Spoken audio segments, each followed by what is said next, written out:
देख रहे हैं एजुकेशन हब, राइट। और आज का टॉपिक आगे बढ़ाते हैं मैं आप लोग को याद दिला दूं कि हम लोग प्रिंसिपल ऑफ मैनेजमेंट कर रहे थे। हेनरी फेयोल के 14 प्रिंसिपल हम लोग कर रहे थे, ठीक है। और वो जो हेनरी फेयोल के 14 प्रिंसिपल है उसको फटाफट कंप्लीट करते हैं, ठीक है। तो 7 पॉइंट तक हम ऑलरेडी कंप्लीट कर चुके थे, अब 8th पॉइंट पे हम लोग आ चुके हैं। तो 8th पॉइंट क्या है फटाफट देखते हैं, राइट। प्रिंसिपल ऑफ रेम्यूनरेशन, जो 8th पॉइंट कहता है वो क्या है, प्रिंसिपल ऑफ रेम्यूनरेशन। अब ये रेम्यूनरेशन वर्ड मतलब होती है सैलरी, मतलब एम्प्लॉय को प्रॉपर सैलरी हमें प्रोवाइड करनी है, ठीक है।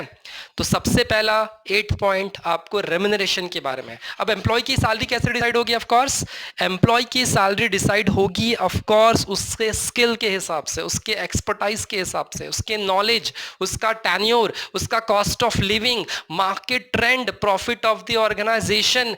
ये सारे एग्जाम्पल आपको दिए हैं पहले से पॉइंट में। मतलब इन सबको ध्यान में रखकर उसकी सैलरी डिसाइड होगी और उसको प्रॉपर सैलरी प्रोवाइड करनी है। वहां पे वर्ड लिखा है फेयर रेम्यूनरेशन, और अगर हम फेयर रेम्यूनरेशन देंगे तो उसका असर क्या पड़ेगा? उसका असर उसके काम पे पड़ेगा, उसके प्रोडक्टिविटी पे पड़ेगा, उसके एफिशिएंसी पे पड़ेगा, ठीक है। मतलब इस पॉइंट में ये प्रिंसिपल ऑफ कोर्स आपको क्या सिखाने की कोशिश कर रहा है कि एम्प्लॉय को प्रॉपर सैलरी दो, फेयर रेम्यूनरेशन दो, जिसका असर उसके प्रोडक्टिविटी और एफिशिएंसी पे पड़ेगा। तो कीवर्ड क्या क्या है? पहला कीवर्ड है fair remuneration to the employ, ठीक है।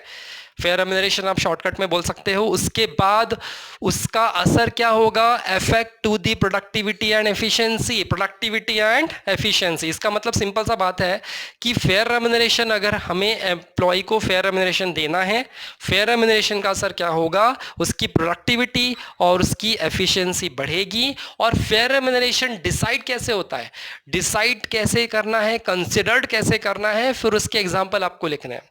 मतलब थर्ड कीवर्ड में आपको एग्जांपल आ जाएगा, consideration by skill, expertise, knowledge, cost of living, tenure, profitability of the company. इन सब पे भी डिपेंड करता है। अब खुद ही सोचो, बड़ी कंपनी जब होती है तो वहां पे रेम्यूनरेशन एम्प्लॉय का अलग होता है। छोटी कंपनी में एम्प्लॉय की सैलरी कम होती है क्योंकि उस छोटी कंपनी का प्रॉफिट भी कम होता है, ठीक है। तो इस तरह से रेम्यूनरेशन वाला पॉइंट जो है वो हमें ये समझाने की कोशिश करता है कि कंपनी, सबसे पहले तो एम्प्लॉई वहां पे आ रहा है, फेयर रेम्यूनरेशन देना है, उसकी प्रोडक्टिविटी और एफिशिएंसी पर असर होगा, और कंपनी के कुछ रूल्स रेगुलेशंस होंगे, कंपनी का प्रॉफिट होगा, इसका मतलब उन सबको ध्यान में रखकर उसको रेम्यूनरेशन प्रोवाइड किया जाएगा। ये है 8 पॉइंट। उसके बाद 9 पॉइंट पे चलते हैं गाइस। 9 पॉइंट बड़ा इंपॉर्टेंट है, उसमें 2 कंसेप्ट समझाने की कोशिश हो रही है, और जिस पॉइंट का नाम क्या है, प्रिंसिपल ऑफ स्केलर चेन, ठीक है। तो प्रिंसिपल ऑफ स्केलर चेन क्या कहने की कोशिश करता है? स्केलर चेन मतलब क्या है? हायरार्कीज। हायरार्कीज किसकी? अथॉरिटी की, टॉप लेवल से लोअर लेवल मैनेजमेंट तक।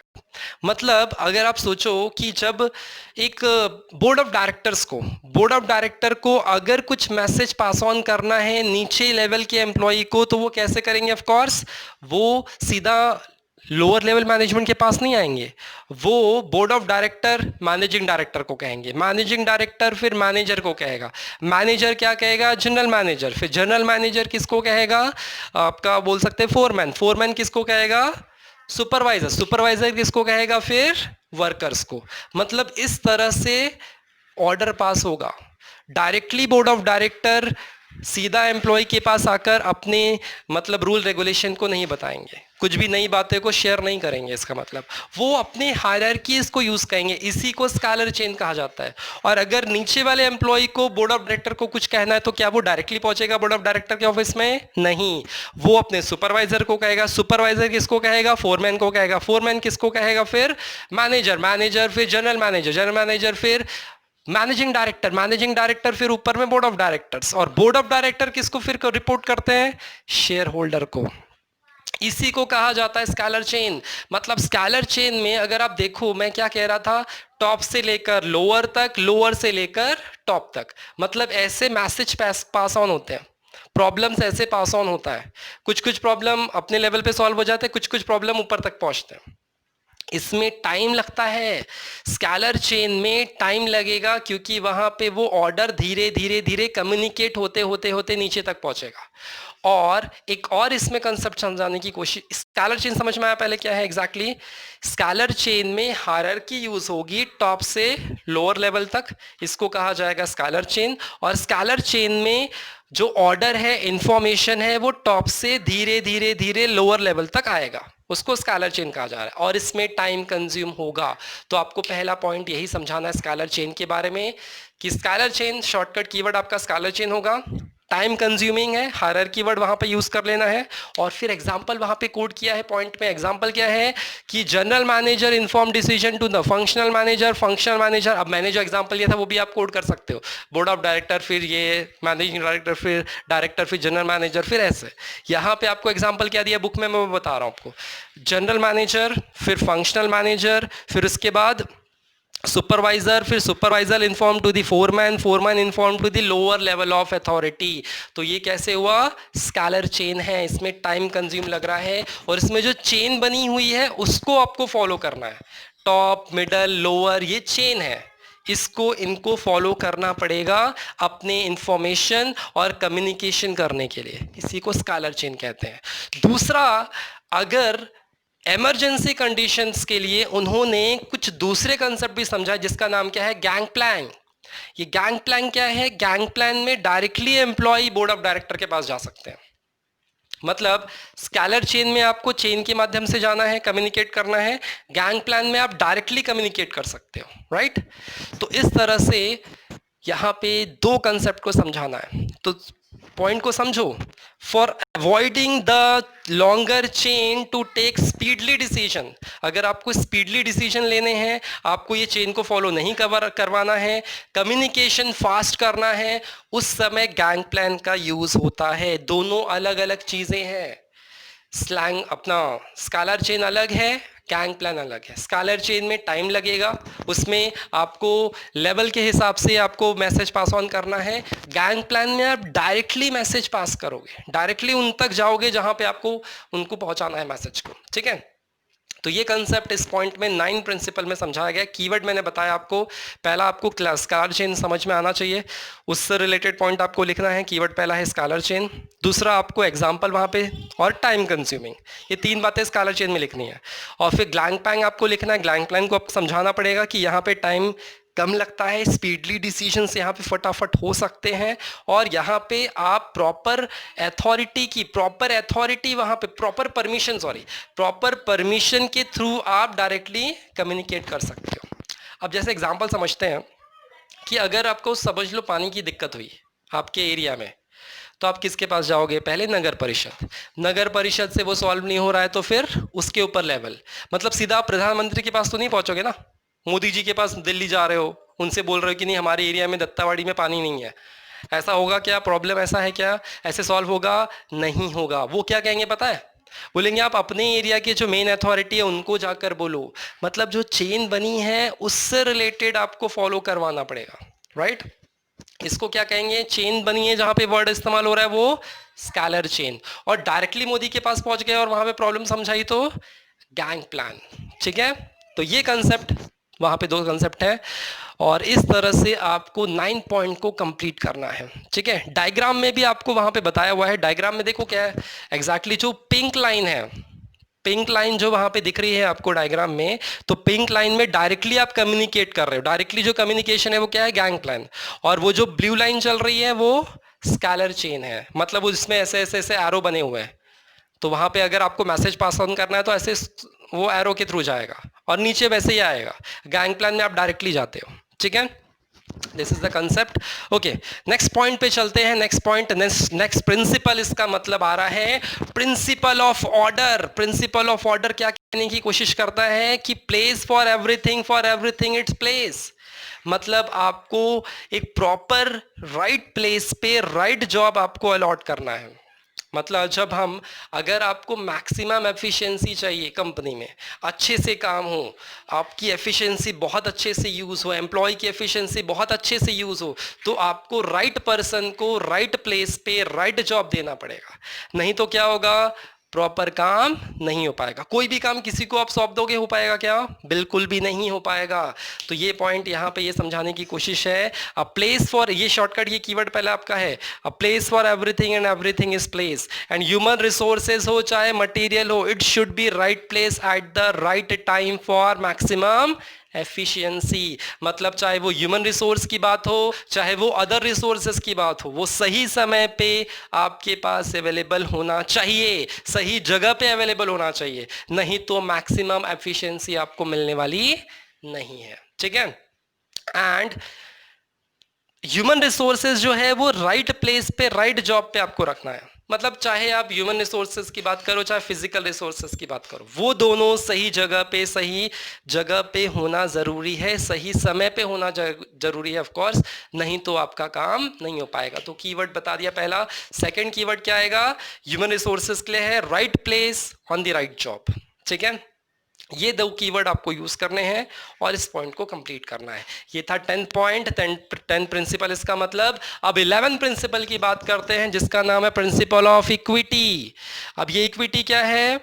इक्विटी, इसका मतलब इक्वालिटी, मतलब सबको आपको इक्वल मानना है, आपको किसी के बीच में डिफरेंसेस, डिस्क्रिमिनेशन क्रिएट नहीं करना है। इसका मतलब सारे एम्प्लॉय एक जैसे हैं, सभी एम्प्लॉय के साथ आपको फ्रेंडली नेचर रखना है, अपने सबऑर्डिनेट के साथ फ्रेंडली नेचर रखना है। तो management should be fair and as well as friendly to the subordinates. मतलब उनके नीचे जो काम एम्प्लॉय करते हैं उनके साथ आपको फ्रेंडली नेचर रखना है, साथ में आपको उनके साथ हमेशा फेयर रहना है। ऐसा नहीं कि आप किसी एम्प्लॉय को ज़्यादा चाहते हो तो उसको काम कम दोगे, जिसको नहीं चाहते उसको आप ज़्यादा काम दोगे, ऐसा बिल्कुल भी नहीं चलेगा। ये प्रिंसिपल हमको ये सिखाने की कोशिश करता है। तो यहाँ पे फेयर और फ्रेंडली, ये पहला आ गया। While dividing the delegated authority decide the monetary term, there should be not any discrimination। मतलब चाहे वो काम हो चाहे वो सैलरी हो, जब आप ये दोनों चीज डिवाइड करते हो तो डिस्क्रिमिनेशन नहीं होना चाहिए एम्प्लॉय के बीच में। डिस्क्रिमिनेशन मतलब डिफरेंसेस नहीं होने चाहिए कि हाँ भाई सेम लेवल के एम्प्लॉय है तो आप उनको अलग अलग सैलरी दे रहे हो। सेम लेवल के एम्प्लॉयज को आपको सेम लेवल की सैलरी देनी पड़ेगी, उसको इक्वल हक देना पड़ेगा। ठीक है, ये सजेशन, ये प्रिंसिपल बताता है, right. But at the level of subordinates working of the same level, department should be same wages. अलग अलग डिपार्टमेंट होते हैं, production department, sales department, marketing department, ठीक है, बहुत सारे डिपार्टमेंट, स्टोर डिपार्टमेंट, इन सब के मैनेजर्स जो होंगे, इन सब के मैनेजर की सैलरी एक जैसी होगी क्योंकि वो सेम लेवल के हैं, अपने अपने डिपार्टमेंट के मैनेजर हैं, वो उन सब की सैलरी एक जैसी होनी चाहिए। इसका मतलब ये सेम लेवल तो same types of salary, there is no discrimination between the employees. ठीक है, तो ये पॉइंट ये कहता है principle of equity. Next point पे आते हैं, principle of stability of tenure.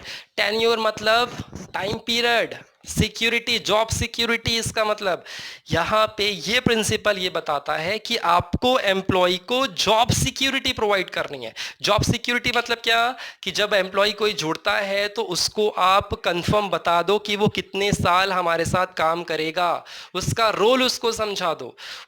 इस तरह से क्या होगा, इस तरह से समझाने से, जॉब सिक्योरिटी प्रोवाइड करने से उसकी बिलोंगिंगनेस एम्प्लॉय की बढ़ जाएगी, कंपनी के साथ वो जुड़ा रहेगा। नहीं तो सोचो आप कहीं जॉब करने जा रहे हो, आपको कहा गया है कि आप 6 महीना सिर्फ आपको जॉब पे रखेंगे। वो अगर आपको ऐसा बोला जाएगा कि 6 महीने सिर्फ हम आपसे काम लेंगे, उसके बाद आपको हम बाहर कर देंगे या फिर आपको निकाल देंगे, तो क्या आपका मन काम में लगेगा? क्या, बिल्कुल भी नहीं लगेगा, किसी भी एम्प्लॉय का नहीं लगेगा। वो क्या करेगा, वो 6 महीना बिताने की कोशिश करेगा या फिर उसके पहले ही कहीं और शिफ्ट हो जाएगा। मतलब अगर उसका टाइम पीरियड शॉर्ट रहा या फिर उसको नहीं पता है कि कब तक वो टिकने वाला है, तो वो ज़्यादा कंपनी के साथ जुड़ा नहीं रहेगा, वो अच्छे से काम नहीं कर पाएगा, वो दूसरी जगह ढूंढते रहेगा, बोलेगा 6 महीने बिताना, इससे अच्छा मैं कहीं और शिफ्ट हो जाता हूँ, क्योंकि 6 महीने बाद तो वो बेरोजगार हो जाएगा कि नहीं। इस तरह से एम्प्लॉय को उसका टेन्योर, उसका टाइम पीरियड, उसको जॉब सिक्योरिटी प्रोवाइड करना ज़रूरी है, जिससे वो एम्प्लॉय खुशी के साथ काम करे, उसकी बिलोंगिंगनेस किसके साथ बढ़े, कंपनी के साथ बढ़े, और उसकी एफिशिएंसी भी बढ़े। ठीक है, तो ये पॉइंट ये कहता है। तो स्टेबिलिटी ऑफ एम्प्लॉय मतलब एम्प्लॉय को आपको स्टेबल रखना है। ऐसा नहीं कि आप हर महीने एम्प्लॉय को छाट देते हो, हर 6 महीने में आप नए एम्प्लॉय को रखते हो, तो ऐसे कंडीशन में कंपनी का नाम खराब होगा। बात समझ में आ रही है? एम्प्लॉय भी वहां पे ठीक तरह से टिक नहीं पाएगा, काम नहीं कर पाएगा, उसकी एफिशिएंसी नहीं दिखेगी। इसीलिए हमें हमेशा ध्यान रखना है कि हमें उसको हमेशा एश्योरेंस देना है कि हाँ भी वो उसकी जॉब जो है, टर्नओवर जो है, टाइम पीरियड जो है उसका लंबा रहेगा और तब जाकर वो अच्छे से काम कर पाएगा। तो ये प्रिंसिपल हमको ये समझाने की कोशिश करता है। एग्जैक्टली कीवर्ड क्या है, फटाफट देखो। कीवर्ड ये है assurance about the stability of employ.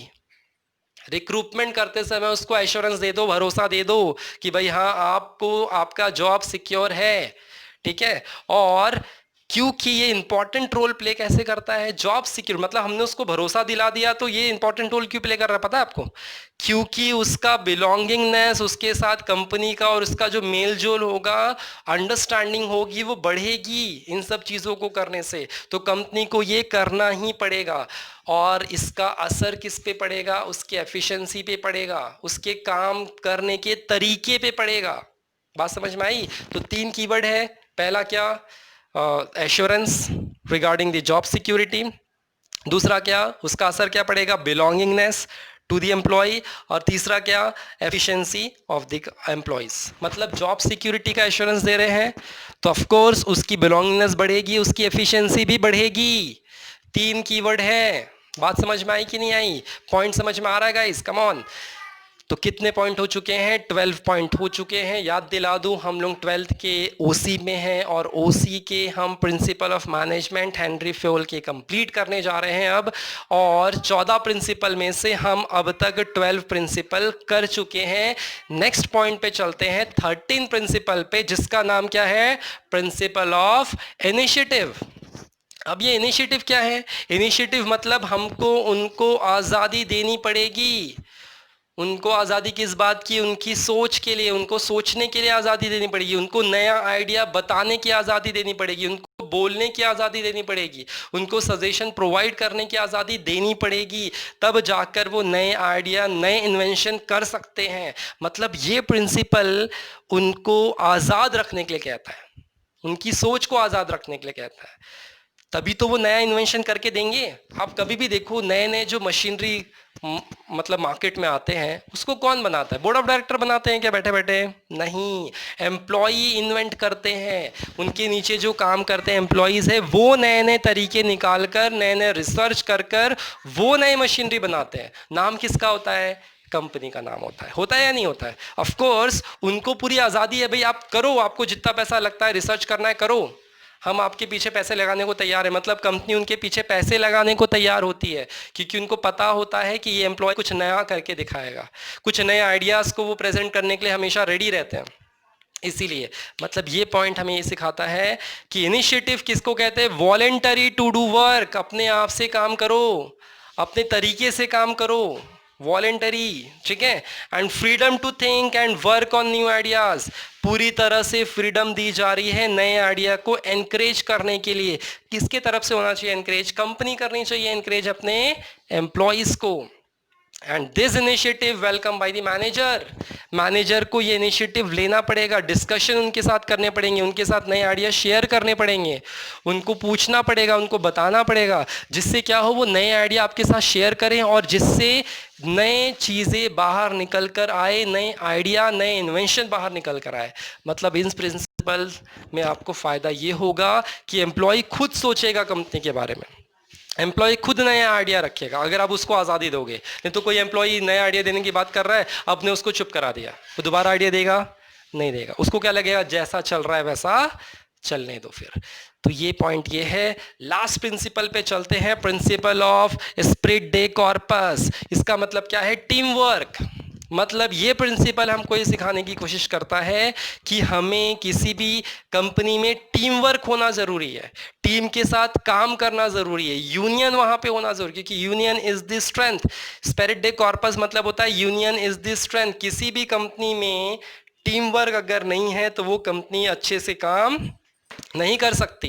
Running any organisation is a group activity. क्यों? क्योंकि कोई भी कंपनी चलाना एक ग्रुप एक्टिविटी है। उसमें आप ह्यूमन रिसोर्सेज को, क्योंकि ह्यूमन रिसोर्सेज जो है वो हमारे लिए वैल्यूएबल एसेट हैं, उनको प्रॉपरली संभालना, उनके साथ रहना, उनके साथ उनको टीम में एक जगह देना और टीम के साथ मिलकर काम करना, ये बहुत इंपॉर्टेंट पार्ट है, क्योंकि उससे ही प्रॉपर काम हो पाएगा। आप ह्यूमन डील से डील कर रहे हो, ह्यूमन बीइंग से डील करते समय आप उसको मशीन के साथ जैसा बिहेव नहीं कर सकते कि नहीं भाई 24 घंटे बटन चालू कर दिया तो वो चालू रहेगा, काम करते रहेगा। मशीन नहीं है वो, ह्यूमन बीइंग है, उसको आपको प्रॉपर तरीके से हैंडल करना पड़ेगा, ठीक है।